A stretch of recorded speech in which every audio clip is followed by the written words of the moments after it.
Alright, a very warm welcome back everyone. Today I want to talk about another beat and yeah, well, I think we should get going.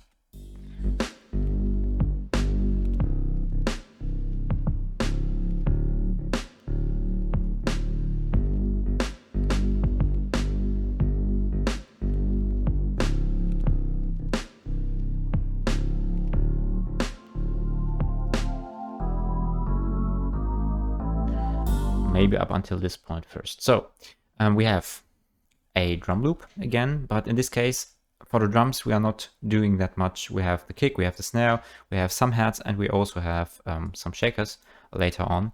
But we do not go all in with the drums here. We have some rides, but that's basically it. No fill-ins, nothing's very special because I just wanted to keep this simple. For the bass, however, we again have three different bass levels. We have a sub bass, we have a normal bass, and we have a high frequency bass, which is basically used for the reasons you already know. But if you recognize that we have the pad playing here at bar 9 or bar 8, I should say, and we also have this chord pattern, which is basically something that is done throughout this whole song. So you see this in bar 8, you also see this in bar 24 and also in bar 40. And whenever this happens, all the other instruments, or mostly all the other instruments, are quiet. Because this was a chord pattern I came up with, and I found this was fitting very well in this song. So I just wanted to highlight this, and everything else should be quiet at this moment, so you can concentrate on this particular pattern. And if we replay this, the first thing you notice is that the pad is going to be faded in and is playing in its full volume at bar 8, so that the pattern is coming through. And then afterwards we have the full arrangement, so to say, starting at bar 9.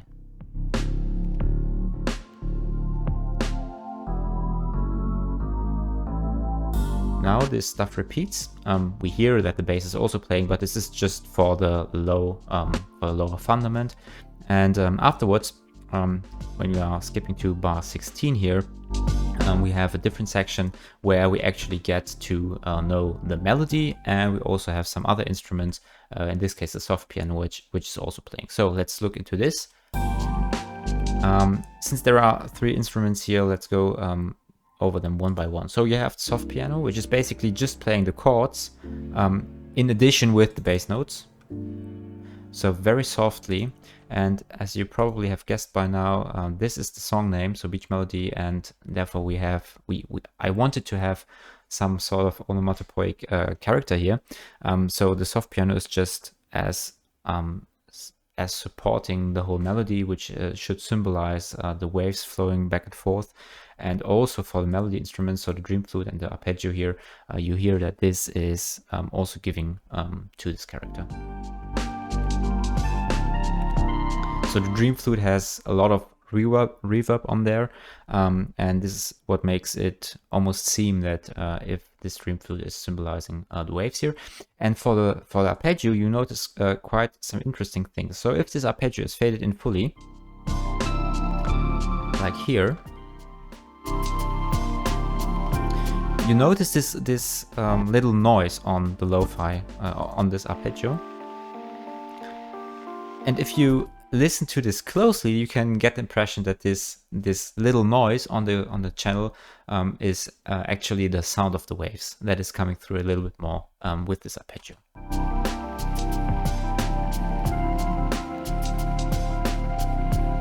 And I think this is basically what is happening in this arrangement. We have this repeated again, and afterwards we already fade out at bar 49 to 57. And of course we are getting quieter there, which is basically what this whole arrangement is all about.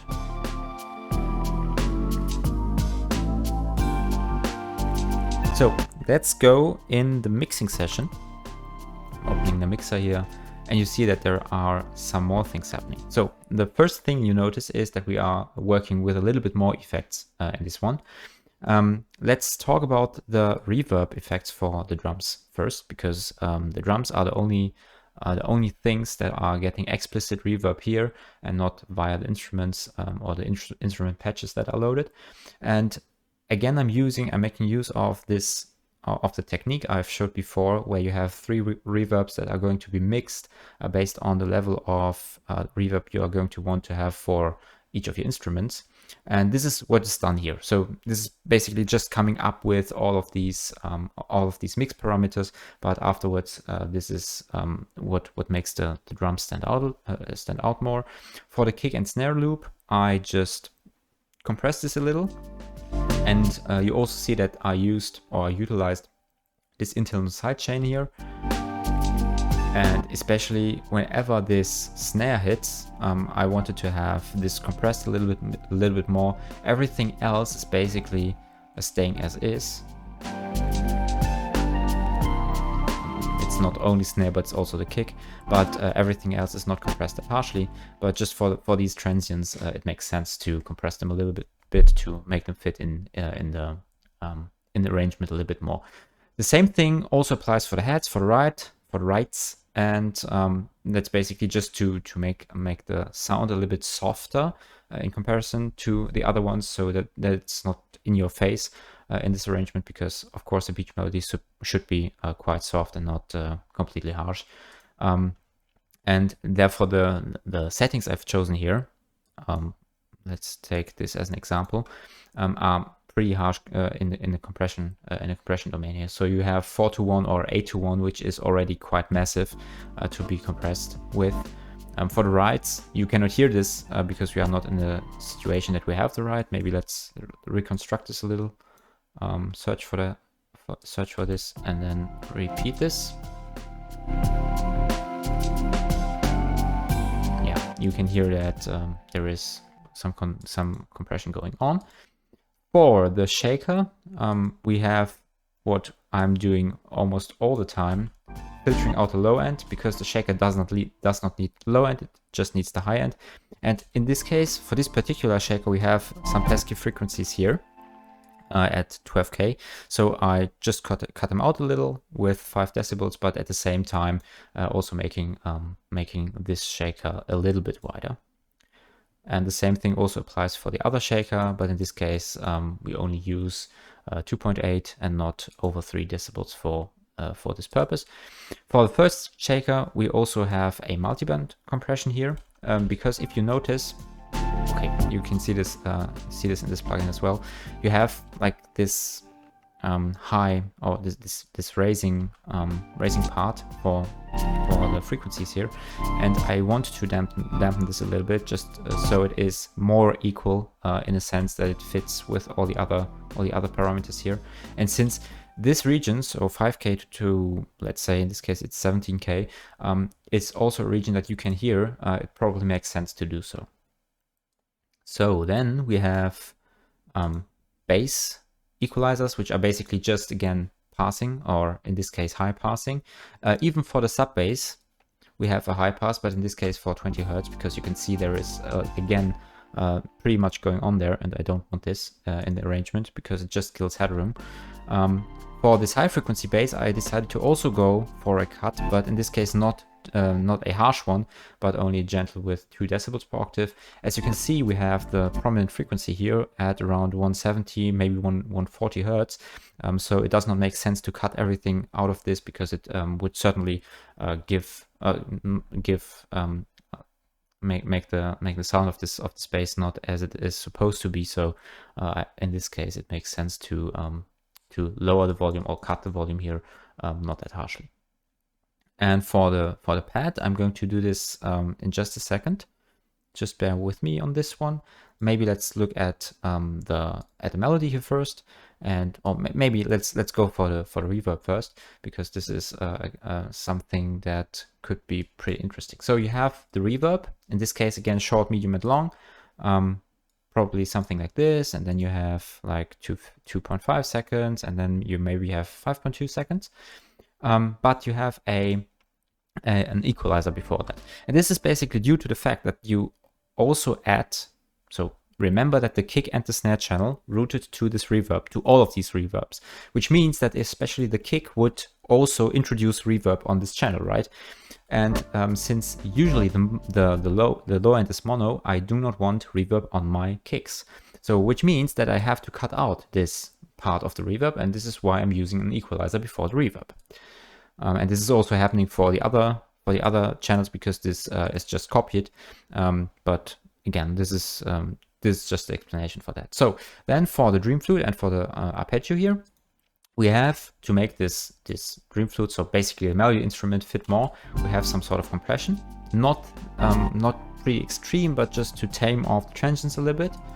We have equalizing, which again moves or gets rid of the low end.